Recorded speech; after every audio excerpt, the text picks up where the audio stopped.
Is there heat between Ricky Starks and Adam Copeland in AEW? And the reason for that question is there's reports, there's rumors on various wrestling news websites stating that neither men were happy with how the opening segment of last Saturday night's Collision went about.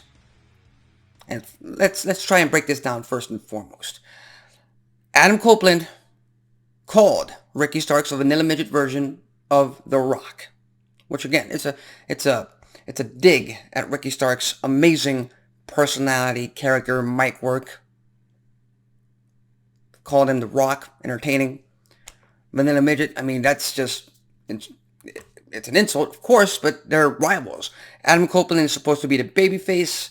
Ricky Starks is supposed to be the heel in the middle of that ring. They got cameras on them.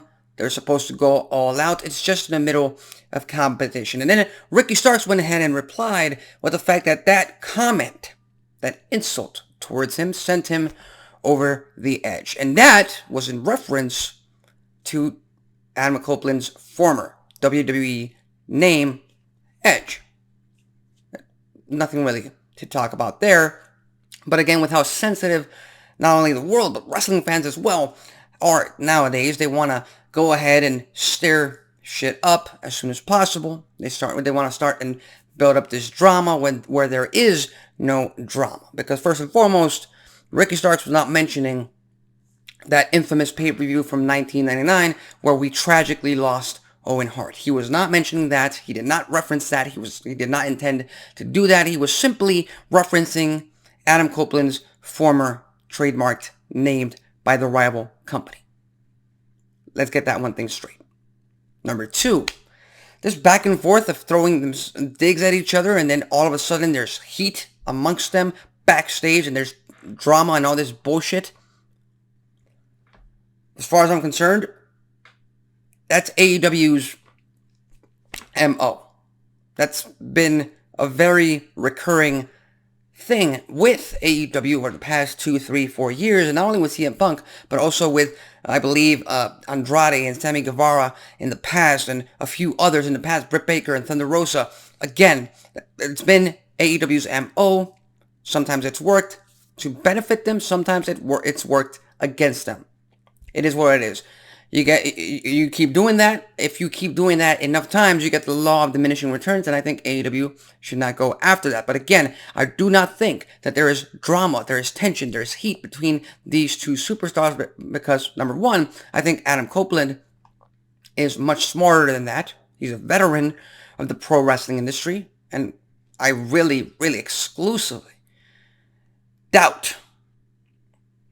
I don't know why I said exclusively. But I especially, that's the word I meant, doubt that 2, 3, 4 weeks in, Adam Copeland is about to start pissing people off for no good reason.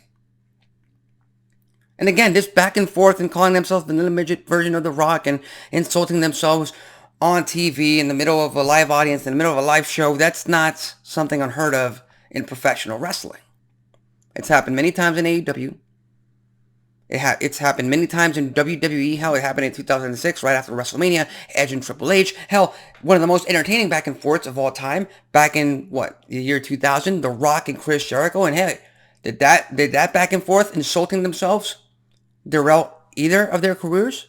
No, I think Chris Jericho and The Rock did pretty well for themselves, the same as Edge and Triple H. The only way that an insult like that, vanilla midget version of The Rock, hurts a superstar or wrestler is if it allows him to.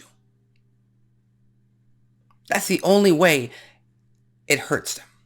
And number one, that segment on Saturday night was pure entertainment, which is the main goal when it comes to sports entertainment, when it comes to AEW, when it comes to Ricky Starks and Adam Copeland. And furthermore, even though Adam Copeland is currently in the midst of a feud, of a rivalry with his former best friend, former tag team partner, Christian Cage, Bryan Danielson got involved, and since Bryan Danielson got involved, that brought Ricky Starks into the fold. And you put all of these ingredients together, you throw in the TNT Championship, which I think is still beneath Danielson and Copeland, but again, there's an argument to be made that that title has really done wonders for Christian Cage, so we'll just have to wait and see how that plays out. But overall, the main reason, the main principle behind this opening segment is building interest for Adam Copeland versus Christian Cage, for Adam Copeland versus Bryan Danielson, for Adam Copeland versus Ricky Starks. That is the game of pro wrestling. That is the game of sports entertainment. Build interest, plant the seeds for future feuds, for future rivalries, for future money-making matches, which is what this business is all about. So, is there heat between Ricky Starks and Adam Copeland? Hell no. I firmly believe that there is no heat, absolutely no heat between these two men. And frankly, I think them going back and forth on the mic on that opening segment, Copeland is doing Ricky Starks a massive favor. Because a month from now, 2 months from now, 3 months from now, who knows, they're going to work. They're going to have a rivalry. And that's going to put Ricky Starks even higher on the AEW totem pole. And Copeland is going to be doing what he wants to do, which is putting the newer generation over on a consistent basis. And ladies and gentlemen, absolute Ricky Starks is definitely going to be one of the leaders of that generation. So with that said, what are your thoughts on last Saturday Night Collision's opening segment between all four men, Cage, Danielson, Starks, and Copeland? Do you think there's heat? Do you believe the rumors, the reports? Or do you think it was just for show? Do you think it was just for entertainment purposes, which is what the wrestling show and the wrestling business is all about? Leave your thoughts, comments, and predictions in the comment section below. As far as tonight's concerned, tune in later on tonight to TVS for another episode of Wednesday Night Dynamite Live, where we might get a little bit more out of these four men.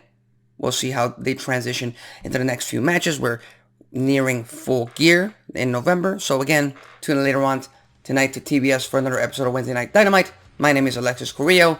This has been Wrestling Talk, and I'll see you next time.